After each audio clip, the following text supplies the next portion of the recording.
మన నీతి గురించి బైబిల్ ఏం చెప్తుందంటే, మా నీతి క్రియలన్నీ మురికి గుడ్డల వలె ఆయన అంటున్నాడు. నీ నీతి అయినా నా నీతి, మనందరి నీతి కూడా దేవుని నీతితో కంపేర్ చేస్తే ఎంత మురికి గుడ్డల వల్ల ఉంది. అటువంటి నీ మంచితనం, నీ గొప్పతనము, నీ పరిశుద్ధతను పట్టుకొని నేను పరలోక రాజ్యం వెళ్తా అని అనుకుంటున్నావేమో, కానీ అది దేవుని దృష్టిలో మురికి గుడ్డలు. ఇట్లా పట్టుకొని ఎలా వెళ్తావు? అలాగే ఇంకా బైబిల్లో ఇంకా చెప్తున్నాడు ఏంటంటే, పౌలు ఫిలిప్పీలకు రాసిన పత్రికలో 3వ అధ్యాయం 9వ వచనంలో, క్రీస్తును సంపాదించుకొని ధర్మశాస్త్ర మూలమైన నా నీతిని గాక, అంటే ధర్మశాస్త్రాన్ని ఫాలో అవ్వడం ద్వారా వచ్చే నీతి నా నీతి, ఆజ్ఞలు గైకోవడం ద్వారా వచ్చేది నా నీతి, నేను పరిశుద్ధంగా ఉంటున్నా కాబట్టి వచ్చేది నా నీతి, కానీ అది కాక క్రీస్తునందలి విశ్వాసము వలనైన నీతి, అది దేవుని నీతి అని చెప్పాడు రోమా 3వ అధ్యాయం 20-22 వచనాలలో.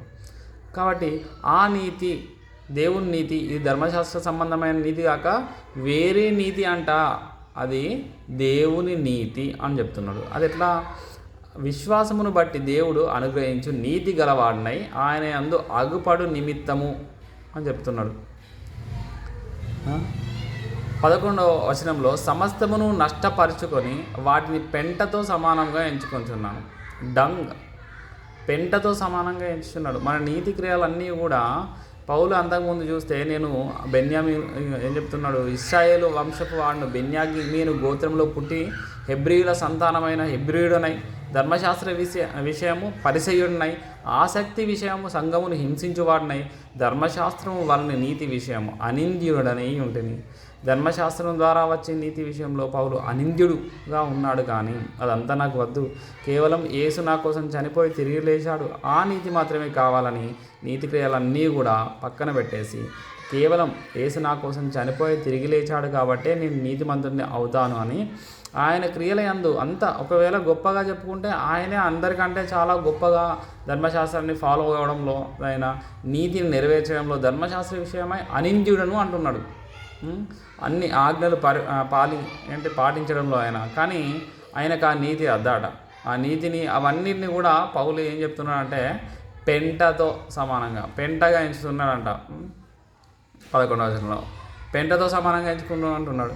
కానీ చాలామంది, మీరు లేదా ఇంకొంతమంది అయినా, నేనైనా, అంతకుముందు ఇప్పుడు కాదు కానీ ఏమనుకుంటారంటే, ఈ పెంటను పట్టుకొని నేను పరలోకం పోతా, నా మంచితనం, నా నీతి, నేను ఆజ్ఞలు గైకోవడం, నా ధర్మశాస్త్రాన్ని పట్టుకోవడం, ఈ పెంటను, ఈ డంగ్ ఇంగ్లీష్లో అంటున్నాడు, ఈ డంగ్ని, ఈ మురికి గుడ్డలను పట్టుకొని పరలోకం వెళ్తా అంటే దేవుడు ఏం చెప్తున్నాడు, మనుషులు ఏం చెప్తున్నాడో చూసుకోవాలి ఒకసారి.